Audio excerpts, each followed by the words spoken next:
Assalamualaikum warahmatullahi wabarakatuh.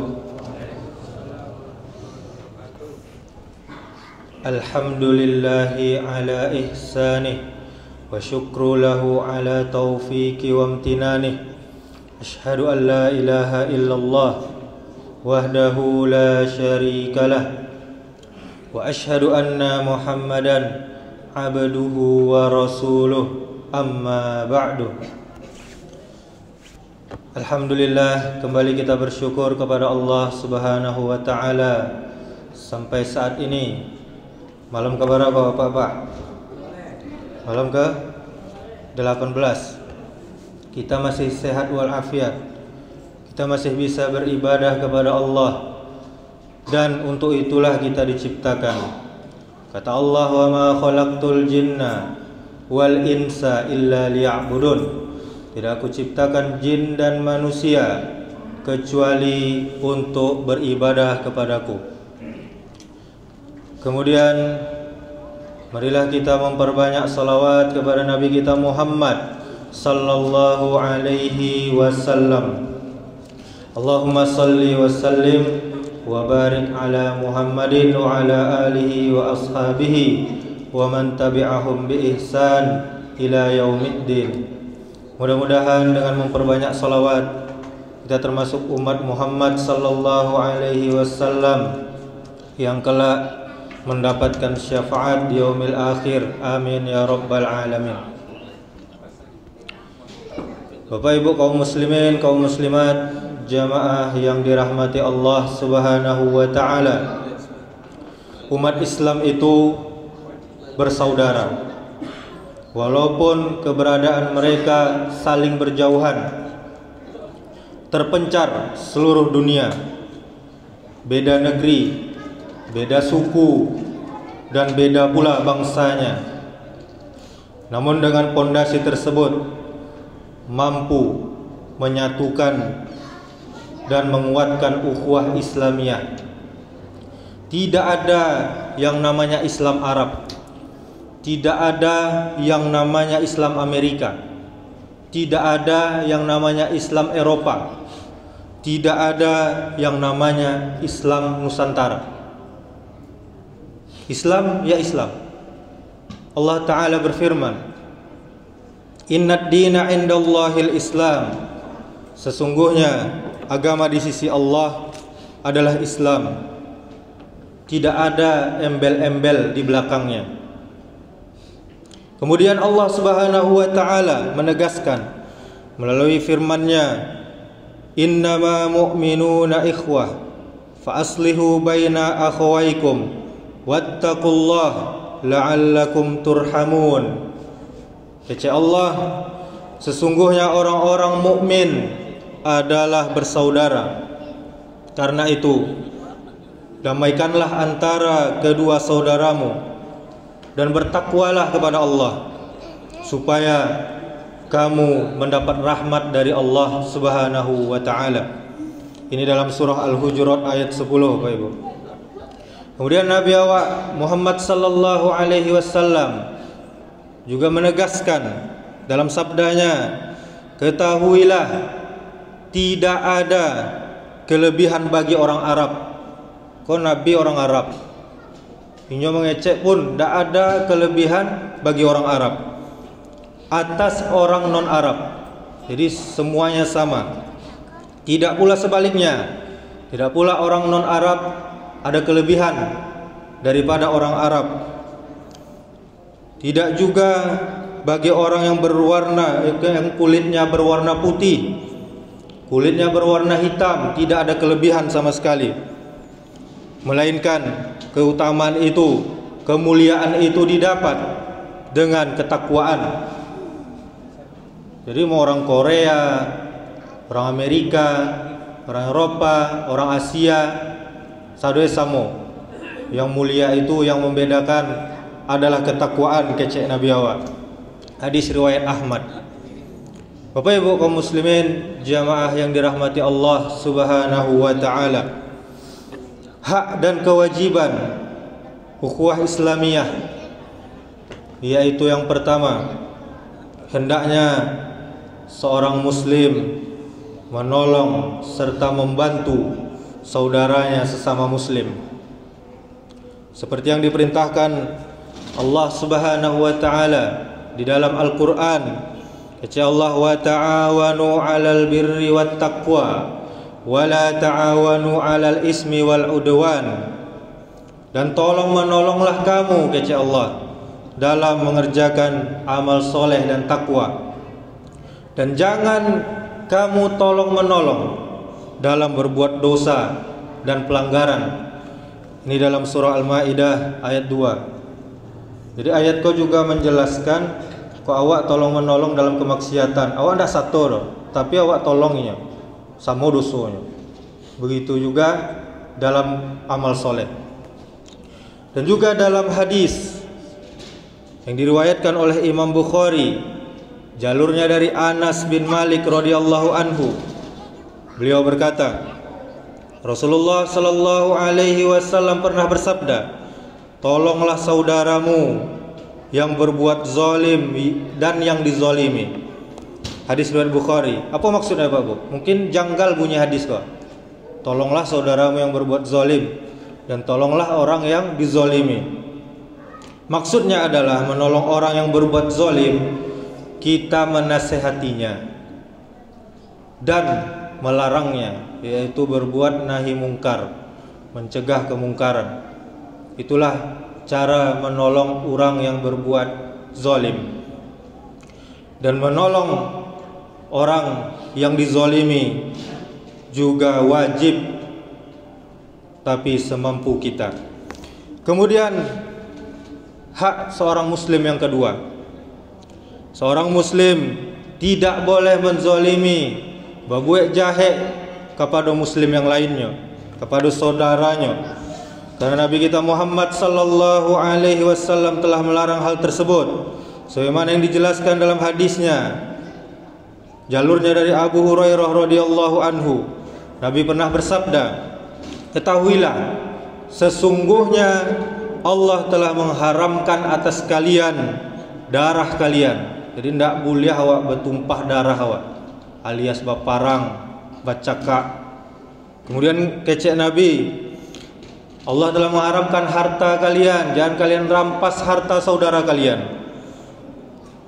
Sama seperti haramnya hari ini di negeri kalian dan pada bulan kalian ini. Hadis riwayat Bukhari dan Muslim.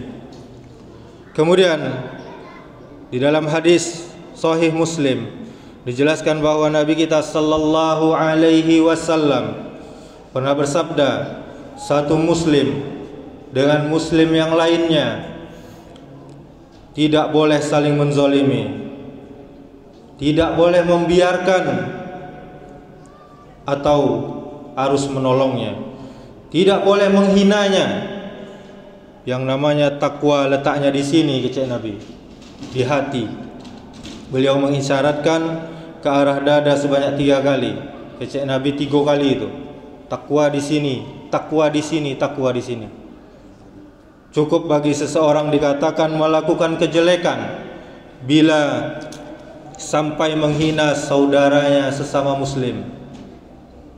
Kok kasus membuli biasanya kok. Membuli biasanya tidak terjadi pada orang dewasa, orang anak-anak saja. Orang dewasa pun banyak. Saya lihat di lapau-lapau, banyak orang membuli kawannya. Apa-apa kawannya kurang seketek, ada kurang-kurangnya di galaan. Itu sama dengan membuli. Itu dilarang oleh Nabi kita. Dan tiap muslim dengan muslim lainnya haram baginya darah, hartanya, dan kehormatannya. Ini hadis riwayat Muslim. Kemudian hak muslim yang ketiga, yaitu keharusan dari bingkai ukhuwah Islamiyah adalah saling mencintai dan menyayangi satu sama lainnya. Di sini Nabi kita Muhammad sallallahu alaihi wasallam telah mengilustrasikan hal tersebut dalam permisalan yang sangat sempurna untuk menjelaskan pada kita seperti apa gambaran ukhuwah Islamiyah itu, di mana sebelumnya tidak ada hubungan apa-apa di antara mereka, seperti di dalam kitab Sahih Bukhari Muslim, di mana disebutkan perumpamaan tersebut dari hadisnya, jalurnya dari Nu'man bin Bashir radhiyallahu anhu. Beliau berkata, Nabi bersabda, perumpamaan orang mukmin dalam mencintai, menyayangi, dan saling menaruh simpati di antara mereka, yaitu seperti satu jasad. Awak ko sadoe seperti satu jasad, kecek Nabi. Jika ada anggota tubuh yang merasa sakit, maka akan menjadikan seluruh tubuhnya ikut juga merasakan sakit. Ini di dalam hadis riwayat Bukhari dan Muslim.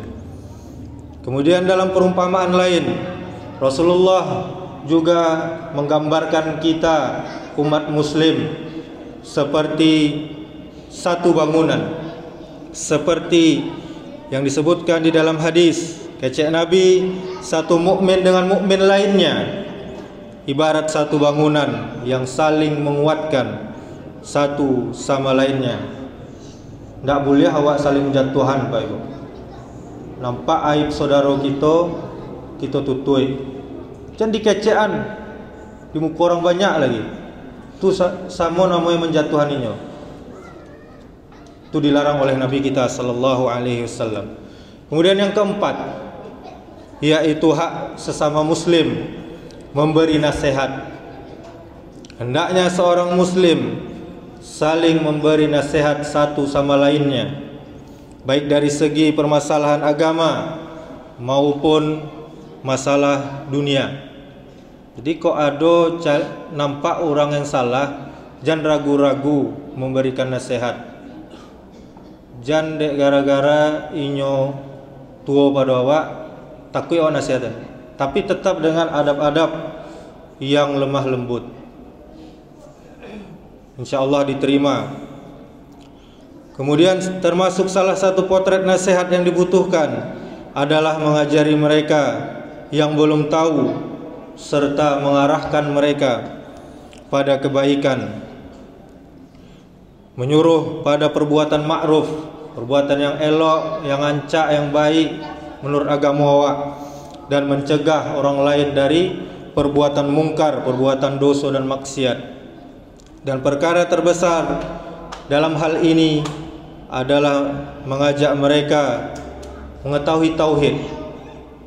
Nampak orang kadukun, misal awak menggalih ayam, ada orang membali untuk bedahan ayam. Nasihati pelan-pelan. Tu apa ayam kau bu? Tu bedahan ayam, Pak. Lihat tahu ibu bedahan ayam itu apa hukumnya dalam agama awak? Jalehan pelan-pelan. Kalau perlu ndak dijual ayam itu kayaknya. Itu salah satu memasukkan nasihat kepada saudara muslim kita. Dan ini perintah Rasul kita sallallahu alaihi wasallam.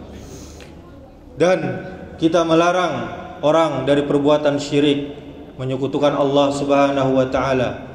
Nampak saudara awak memberikan sajen, kalaui, ka pohon, ka batu, sabuan lemah lembut. Itu apa kok? Banyak orang, masih banyak kaum muslimin mode itu. Demi nafsu duniawinya, dia rela berbuat syirik kepada Allah Subhanahu wa taala. Kemudian disebutkan di dalam hadis riwayat Bukhari dan Muslim, jalurnya dari Jarir radhiyallahu anhu, beliau menceritakan, kami membaiat Rasulullah sallallahu alaihi wasallam untuk mengerjakan salat, mengeluarkan zakat, dan memberi nasihat pada setiap muslim. Ini hadis riwayat Bukhari dan Muslim. Nasihat ini sendiri bentuknya adalah saling menyuruh kepada kebenaran, Bapak Ibu. Kemudian hak seorang muslim yang kelima, yaitu dalam sebuah hadis disebutkan Nabi pernah bersabda, hak muslim atas muslim lainnya ada 6. Ada 6 perkara. Kemudian ada sahabat yang bertanya, apa saja 6 perkara itu wahai Rasulullah sallallahu alaihi wasallam? Kemudian beliau melanjutkan, yang pertama, jika engkau bertemu saudaramu berilah salam kepadanya. Assalamualaikum warahmatullahi, berikan salam. Kemudian yang kedua, apabila engkau diundang, penuhi undangannya. Sebenarnya undangan tuh Bapak Ibu, ndak amplop doh, dibawa dulu. Itu hakikat undangan. Ndak amplop, ndak do pitih, ndak payo, ndak itu doh. Penuhi dulu undangan kaum muslimin. Kemudian yang ketiga, jika engkau diminta nasihat, ada orang minta nasihat kawak, maka nasihatilah, tentu dengan ilmu. Kemudian yang keempat, bila bersin, hal sepele kok, bersin saja dituntun oleh Rasulullah. Bila engkau bersin, ucapkanlah alhamdulillah. Maka kalau kita yang mendengarkannya, doakan yarhamukallah. Kemudian dia menjawab lagi yahdikumullah.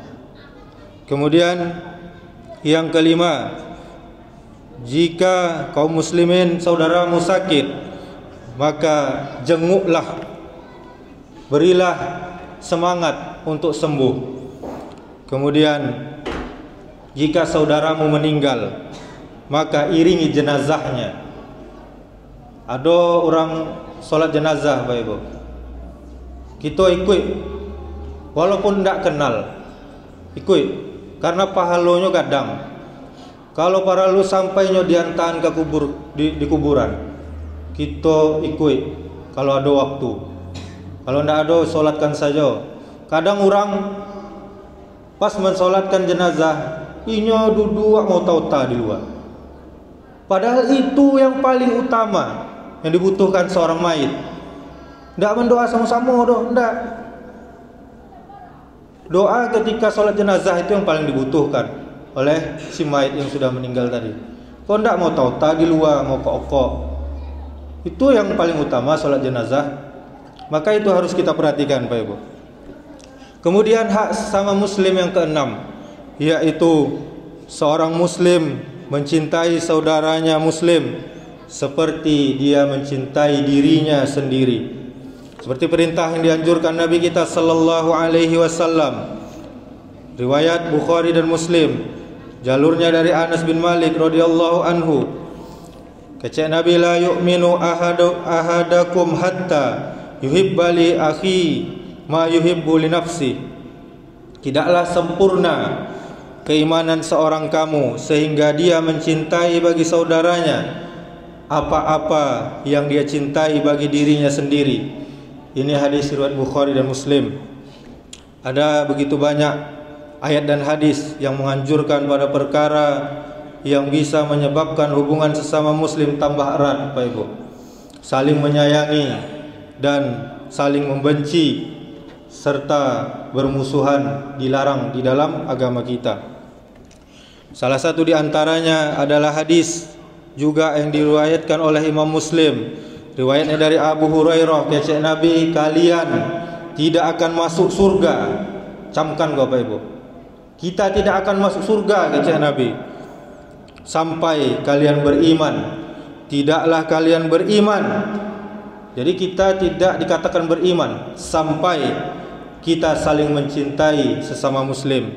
Maukah kalian aku beritahu satu perkara, kata Nabi, jika kalian lakukan bisa menjadi saling mencintai. Kemudian para sahabat bertanya, apa itu ya Rasulullah? Yaitu tebarkanlah salam di tengah-tengah kalian. Di antara Bapak Ibu, sarana agar bisa saling mencintai adalah kita mengabarkan kepada kaum muslimin, kepada saudara kita, kalau kita senang dengannya, kita senang bertemu dengannya, kita senang mengobrol dengannya. Sebagaimana dalam hadis di riwayat Imam Tirmizi, kata Nabi, apabila salah seorang di antara kalian mencintai saudaranya, maka beritahulah kepadanya bahwa kalian mencintainya. Bisa juga dengan cara mendoakannya, Bapak Ibu. Mendoakan kebaikan dikala sendirian. Kita mendoakan kebaikan pada saudara kita, itu hakikatnya kita mendoakan kebaikan juga untuk diri kita sendiri. Kemudian kita juga menyaksikan di belahan negeri yang lain, saudara kita sedang ditindas oleh orang-orang kafir, musuh-musuh Allah, di Palestina, di Syria, di Afghanistan, di Irak, di Chechnya, di Kashmir, semuanya mereka ditindas, serta yang lainnya dari negeri-negeri kaum muslimin. Mereka dalam penindasan, mereka dibunuh, mereka ditawan, dan mereka teraniaya oleh musuh Allah, yaitu orang-orang kafir. Maka mari kita doakan kaum muslimin tersebut. Kita memohon agar Allah Subhanahu wa taala mengangkat bala yang terjadi di negeri mereka, dan kita kerahkan doa-doa terbaik kita untuk menyelamatkan saudara kita tersebut. Di dalam sebuah hadis, kata Nabi, barang siapa yang memenuhi hajat saudaranya, maka Allah akan memenuhi hajatnya. Dan barang siapa yang melapangkan kesusahan saudaranya muslim, maka Allah akan melapangkan baginya kesusahan dari kesusahan yang ada pada hari kiamat. Ini dalam hadis riwayat Bukhari dan Muslim. Kemudian Imam Ibnul Qayyim pernah mengatakan, bentuk menolong bagi saudara seiman itu banyak sekali jenisnya. Yang pertama itu bisa dengan harta, bisa dengan kedudukan, bisa dengan anggota badan, dengan membantu, bisa dengan nasihat dan bimbingan, bisa dengan doa, dan kita mintakan ampun untuk kaum muslimin, untuk kasihan kepadanya. Dan itu semua tentunya karena iman kita, karena ridho dari Allah Subhanahu wa taala. Kaum muslimin, agama kita agama Islam, agama yang lurus serta toleransi yang tinggi. Inilah ajaran sejak zaman Nabi Ibrahim alaihissalam dan dilanjutkan oleh Nabi kita Muhammad sallallahu alaihi wasallam. Itu dibangun atas dua pondasi. Yang pertama, ikhlas karena Allah taala. Yang kedua, loyalitas, cinta kita kepada kaum muslimin, orang-orang yang beriman, dan kita berlepas diri dari orang-orang kafir dan musuh-musuh Allah. Maka seorang muslim adalah saudara bagi saudara muslimnya, walaupun berbeda negeri. Sedangkan tiap orang kafir adalah musuh kita. Walaupun orang kafir itu adalah ibu dan ayah kita, itu adalah musuh kita di dalam agama. Allah Subhanahu wa taala mensifati Nabi serta para sahabatnya dengan mengatakan, Muhammad itu adalah utusan Allah, dan orang-orang yang bersama dengan dia, yaitu para sahabat, keras kepada orang-orang kafir, tetapi berkasih sayang kepada sesama muslim. Dan sangat disayangkan Pak Ibu, masih banyak sebagian orang yang menisbatkan dirinya beragama Islam. Dia menyelisihi metode ini, dia menjauhkan saudaranya yang beriman, dan dia dekat kepada orang-orang kafir. Mungkin di daerah kita belum kita rasakan karena Islam semuanya, tetapi ada di sebagian tempat orang-orang Islam melarang pengajian. Ada di sebagian tempat orang-orang Islam menjaga gereja. Ada sebagian di tempat orang-orang Islam merayakan Natal. Ini adalah kebablasan toleransinya. Ini tidak diperintahkan oleh Nabi kita, bahkan dilarang oleh Nabi kita sallallahu alaihi wasallam. Bahkan di sebagian tempat juga ada yang mengangkat orang kafir sebagai pemimpin. Na'udzubillah, la haula wala quwwata illa billah. Mudah-mudahan nasihat singkat ini bermanfaat untuk kita semuanya, dan semoga kita bisa selalu menjaga ukhuwah Islamiyah, persaudaraan di atas agama Islam. Walaupun terkadang berbeda pendapat, tetap kita bisa saling menghargai.